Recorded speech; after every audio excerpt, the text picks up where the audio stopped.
Hello everyone, আসসালামু আলাইকুম। কেমন আছো তোমরা সবাই? আলহামদুলিল্লাহ, আমরা তো সবাই খুব ভালো আছি।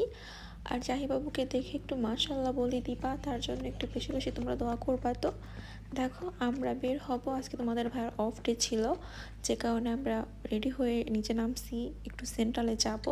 আর সে খুব ভালো এখন চিনে এটা তার বাবার গাড়ি।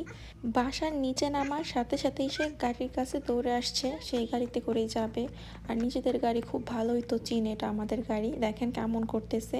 বাট আজকে আর আমরা সেন্ট্রালে যাব না গাড়ি করে, কারণ সেন্ট্রালে গেলে পার্কিং পাওয়া যায় না। বাসে করেই সেন্ট্রালে আসছি আজকে আমরা। আর দেখেন, এখনও কিন্তু ক্রিসমাসের যেই ডেকোরেশনগুলো ছিল এখনও আছে। আমার কাছে খুব ভালো লাগতেছিল দেখে। আসলে এগুলো তো আর আমরা পালন করি না, বাট দেখি, যেহেতু এই সব দেশে থাকি আমরা, এখানে এগুলো হচ্ছে বড় উৎসব। দেখি, একটু ভালো লাগে, যেহেতু শহর খুব সুন্দর করে সাজায়, এই আর কিছুই না। খুব ভাব নিয়ে গেলাম এই হার্ট শেপের লাইটিংয়ের কাছে, আমি একটা রিলস বানাবো, কিন্তু এই ভদ্রমহিলা ফোন ধরিয়ে দিছে আমাকে তার ছবি তোলার জন্য। আর এখানে অন্ধকার ছিল ভালোই, যে কারণে আমি আর আসলে ভিডিও করলাম না। তারপরে সেন্ট্রাল স্টেশন থেকে বের হয়ে আমরা এখন শপিং মলের দিকে যাব।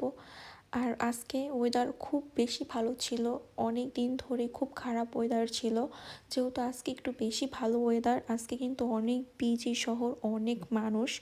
আর এই কয়দিন খুব বেশি বৃষ্টি ছিল, অনেক মানুষই বের হতে পারে নাই। দেখেন এখানে কত মানুষ।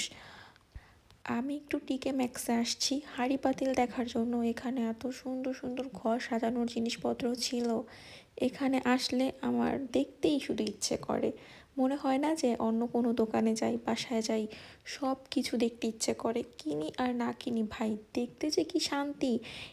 এটা শুধুমাত্র বুঝবে যারা সংসারে মন দিয়ে ফেলছে, রান্না বাড়া করে, ঘর দুয়ার সাজায়, নিজের সংসার হয়ে গেছে, শুধুমাত্র তারাই বুঝবে যে ঘরের জিনিসপত্র দেখতে কত বেশি শান্তি লাগে।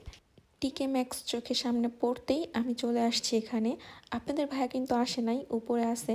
আর আমি এই পাতিল দেখতে নিচে আসছি, যেহেতু জাহিবাবু তার কাছে আছে। প্রত্যেকটা কুকারি আইটেম খুব ভালো, খুব ভালো কোয়ালিটি, দামও মোটামুটি ভালোই। এইটা খুব ভালো লাগছে আমার কাছে। আমি দাম দেখতেছিলাম যে এটার দাম কত, বাট দাম তো খুঁজেই পাচ্ছি না এই পাতিলের। আর দেখেন, এখানে কিন্তু আরও সুন্দর সুন্দর কুকারিস আইটেম আছে। আর আমি খুঁজতেছিলাম সেম সাইজের সেম প্যান, বাট স্টিলেরগুলো, ওইটা পাচ্ছিলাম না খুঁজে।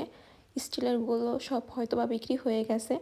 আমার এখন থেকে ইচ্ছে আছে যে আমি স্টিলের এই প্যানগুলো কিনবো, বেশি বেশি এগুলোতে রান্নাবাড়া করব। এইটাও সুন্দর ছিল, বাট আমি ওইরকম ছড়ানো চাচ্ছিলাম। একটু ছড়ানো প্যানে লাড়তে খুব ভালো হয়। আর একটু ছোট, যেহেতু আমরা টোনাটনির সংসার, আমাদের এখন তো আর বড় বড় পাতিল লাগে না। দেখেন, এটাও খুব সুন্দর ছিল, এখানে অনেক ধরনের পাতিল ছিল। ওই স্টিলের পাতিলগুলো কিন্তু আমি দেখি নাই, ছোট সাইজের, যেটা আমি দেখালাম যে এই সাইজেরটা খুঁজতেছি, এখানেও ছিল না। জাহির রেগুলার পরার জন্য কিছু হাফ হাতার টি শার্ট খুঁজতেছিলাম, প্রাইমার্কে গিয়েছিলাম, সেখানে গিয়েও দেখেন এই যে আমি ঘরের জিনিসপত্র দেখতেছি। আর তার বাবা কিন্তু অন্য সাইডে জাহির টি শার্ট খুঁজতেছে, যেহেতু উইন্টার চলে আসছে, বাচ্চাদের সব লং হাতা, শর্ট হাতার কোনো টি শার্ট নাই। যেহেতু জাহি বাসায় পরে, আমি জাহিকে বাসায় ওই শর্ট হাতার যে টি শার্টগুলো হয় ওইগুলোই পরাই, তো ওইগুলোই সে খুঁজতেছে। আর আমি এই যে ঘরের জিনিসপত্র দেখতেছিলাম। বাহিরে বের হলে যাহি খুশি। আর এই কবুতর দেখে তো সে আরও বেশি খুশি হয়ে গেছে। বাহিরে প্রচণ্ড এখন ঠান্ডা পড়ে, যে কারণে বেশি বের করি না। কোনো প্ল্যান না করেও আজকে কিন্তু আমরা খাওয়া দাওয়া করছি, টুকটাক শপিংও করছি, সব কিছু ভিডিও করতে পারি না, যেহেতু যাই থাকে, মুড থাকে না সব সময় ভিডিও করার। কেমন লাগলো এই ছোট্ট ব্লগটা সবাই জানাবেন কমেন্ট করে। ভালো থাকবেন, আল্লাহ হাফেজ।